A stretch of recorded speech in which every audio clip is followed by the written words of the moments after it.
दोस्तों, आप सभी को YouTube के मेरे चैनल पर बहुत बहुत स्वागत है।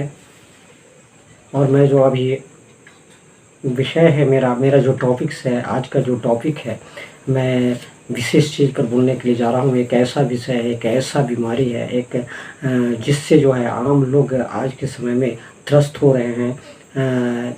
ये इस डिजीज़ के बारे में बात कर रहे हैं, जो डिजीज जिसको हम पाइल्स कहते हैं, अर्थात बवासीर कहते हैं। तो ये बवासीर के संदर्भ में मैं आज बात करूँगा आप लोगों से कि ये क्यों होता है और इसके क्या कारण है होने का, और इसका समाधान क्या है, और इस संदर्भ में मैं बात करने जा रहा हूँ। तो पुनः मैं आपसे एक मेरा रिक्वेस्ट है कि मैं चाहूँगा कि अब तक मेरे YouTube चैनल को अगर आपने अब तक सब्सक्राइब नहीं किया है तो सब्सक्राइब करने का प्रयास करेंगे और लाइक करेंगे और ज़्यादा से ज़्यादा दोस्तों को रिलेशन में शेयर करेंगे।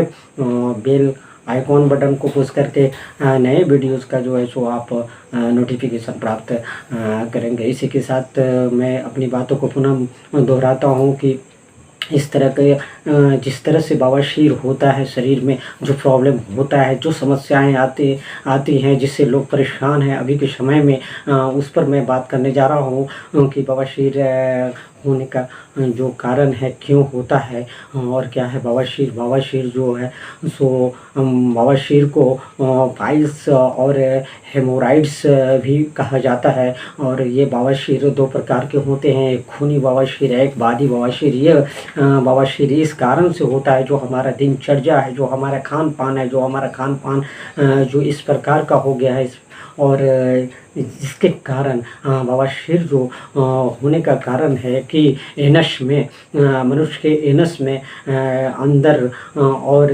बाहरी शिराओं के सूजन हो जाने के कारण ये बवासीर होता है। और जिसमें मल त्याग करते समय कभी कभी ऐसा होता है कि उनके अंदर जो मशे हो जाते हैं, जो काफ़ी दर्द करते हैं, उसमें जो है सो खून आता है मल त्याग करते समय, और कभी कभी पिचकारी की जैसा खून आता है, ब्लड आता है। तो इसी पर मैं बताने जा रहा हूँ कि ये क्यों होता है, ये होने का क्या कारण है। तो सबसे बड़ी चीज़ है कि जो हमारा काम जो इस संदर्भ में है, जो जिस हिसाब से हमारा काम है, दिनचर्या है, जो हम ढंग से नहीं कर पा रहे हैं, कहने का मतलब हम एक्सरसाइज नहीं कर पा रहे हैं, हम आराम की ज़िंदगी जी रहे हैं, वैसे लोगों को विशेषकर होता है। विशेषकर वैसे लोग जो फैटी आइटम को, एसिडिक आइटम को खाने का, एसिडिक आइटम को खाते हैं, फाइबरलेस भोजन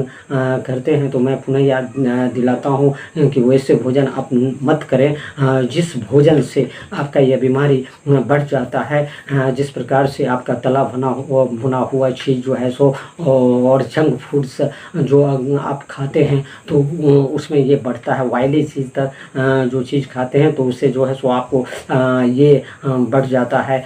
जैसे मटन खाते हैं आप, मिर्च मसालेदार सामान का ही उपयोग करते हैं, तो उसमें जो है बवासीर आपका बढ़ जाता है, यानी कि कॉन्स्टिपेशन आपका होने के कारण ये बीमारी जो है सो आपको पनपता है। इसमें हमको ज़्यादा से ज़्यादा वैसी चीज़ों को खाना है जिससे भोजन में जो है सो सलाद की सामग्री को हमको रखना है, उसमें इस प्रकार का भोजन रखना है जो एसिडिक आइटम्स नहीं हो, और संतुलित आहार लेना है। जैसे कि आप जो है सलाद में सेब को, खीरा को, इस तरीके से टमाटर को आप अगर रखते हैं, और भी गाजर को, जिसमें ज़्यादा से ज़्यादा फाइबर है, अनाज सामग्री में गेहूँ, जौ का उपयोग करते हैं, उसके बाद मूंग दाल का उपयोग करें, अरहर दाल का उपयोग करें।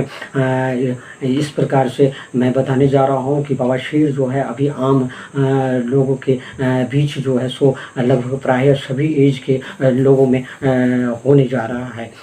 इसलिए बवासीर एक ऐसी बीमारी है, एक ऐसा डिजीज है जो डिजीज बहुत परेशान करता है, दर्द देता है। उसका यहाँ तक कि मल त्याग करते समय बाहर आ जाता है। तो इसमें जो है सो बहुत प्रॉब्लम होता है। तो इसका एक ये भी उपाय है कि लास्ट में लोग कुछ लोग मैक्सिमम लोग सर्जन के पास जाते हैं और इसका जो है ऑपरेशन कराते हैं। ऑपरेशन कराने के बावजूद भी जो है सो 2-3 हफ्ता तक जो है सो खून आता ही है, सूजन जो है सो बनाई हुआ रहता है। तो इस प्रकार से ऑपरेशन भी जो है सो कभी कभी ऐसा होता है कि सक्सेस नहीं हो पाता है। तो मैं याद दिलाना चाहता हूँ, कहता हूँ कि ये आयुर्वेद में इस तरीके का इलाज है जो आप हमेशा के लिए इस बवासीर को आप समाप्त कर सकते हैं। इसमें जो है आप ज़्यादा से ज़्यादा अपने दिनचर्या को आप एक्टिवेट पॉजिटिव सकारात्मक रखें।